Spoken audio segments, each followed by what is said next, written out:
Namaku Pulan.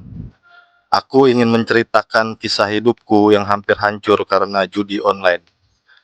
Aku bukanlah orang jahat, bukan pula seorang kriminal. Aku hanya pria biasa yang dulunya punya mimpi besar, tapi justru terjebak dalam lingkaran yang hampir menghancurkan segalanya. Awalnya, aku hanya seorang pekerja kantoran dengan gaji pas-pasan. Aku sering merasa gajiku tak cukup untuk memenuhi semua kebutuhan hidup. Hingga suatu hari, seorang teman memperkenalkanku pada judi online. Cuma iseng bro, siapa tahu hoki, bisa buat tambahan uang jajan, katanya sambil tertawa. Lalu aku mulai mencobanya. Aku memasang taruhan kecil, hanya untuk sekedar coba-coba. Dan hari itu aku menang. Rasanya seperti dunia berpihak padaku. Dari modal kecil, aku bisa mendapatkan uang berkali-kali lipat hanya dalam hitungan menit. Aku mulai ketagihan. Setiap kali menang, aku merasa seperti raja. Tapi ketika kalah, aku merasa harus mengembalikan uang yang hilang. Sejak saat itu, aku tidak lagi bermain hanya untuk hiburan. Aku bermain untuk menang, dan itulah awal dari kehancuranku. Semakin lama, aku semakin tenggelam dalam judi online. Aku mulai berbohong kepada keluargaku, meminjam uang dari teman-teman, bahkan mengambil tabungan masa depanku untuk terus bermain. Aku tidak peduli jika harus begadang semalaman, menatap layar komputer dengan harapan mendapat kemenangan besar.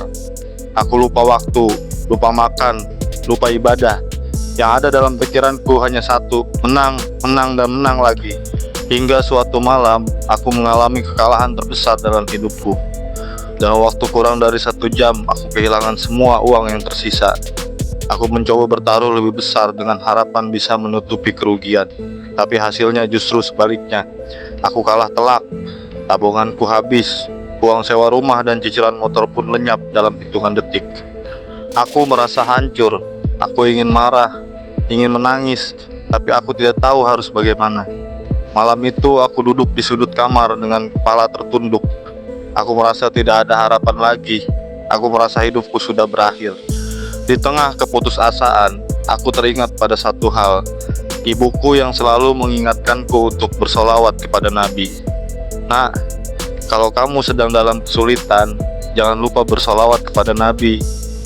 Maka Allah akan membantumu.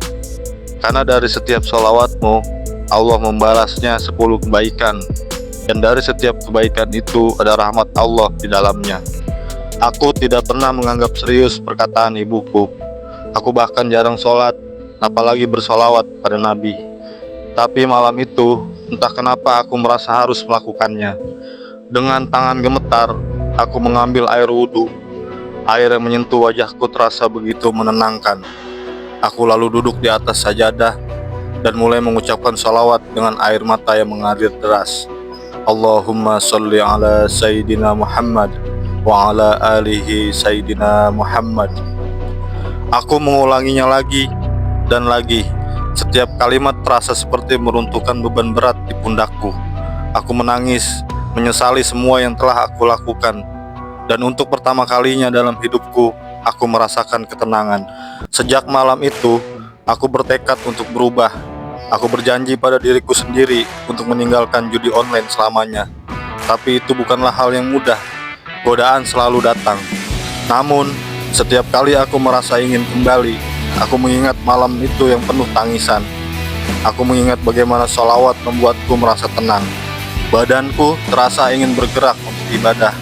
Aku mulai rajin sholat dan semakin sering membaca sholawat tak kurang 100 kali dalam sehari. Lalu aku mulai mencari pekerjaan baru. Meskipun hanya sebagai penjaga toko kecil, gajinya memang tidak sebesar hasil judi. Tapi aku merasa lebih tenang. Tidak ada lagi rasa cemas, tidak ada lagi hutang yang terus menumpuk. Suatu hari, aku bertemu dengan seorang teman lama yang menawarkan pekerjaan lebih baik. Aku diterima bekerja di sebuah perusahaan dengan gaji yang cukup. Aku pun bisa membayar hutang-hutangku sedikit demi sedikit. Yang lebih mengejutkan, aku merasa keberkahan yang luar biasa dalam hidupku. Dulu uang hasil judi sebesar apapun selalu terasa kurang. Tapi sekarang, meski gajiku tidak besar, aku merasa cukup. Kini, aku telah benar-benar meninggalkan dunia judi. Aku memilih hidup yang sederhana tapi penuh dengan keberkahan. Aku semakin rajin bersolawat karena aku tahu bahwa itulah yang telah menyelamatkanku dari kehancuran. Aku mulai berbagi kisah ini dengan teman-teman lama yang masih terjebak dalam judi online. Aku ingin mereka tahu bahwa ada jalan keluar. Tidak peduli seberapa jauh kita jatuh, selalu ada harapan untuk bangkit kembali. Dan aku yakin selawat adalah salah satu kunci untuk menemukan jalan kembali kepadanya. Inilah salah satu kisah dari sahabatku. Semoga kita semua dapat mengambil pelajaran yang sangat berharga, bahwa tidak peduli seberapa jauh kita tersesat, Allah selalu membuka pintu taubat bagi hamba-hambanya. Bersalawatlah kepada Nabi Muhammad dan lihatlah bagaimana hidupmu akan berubah.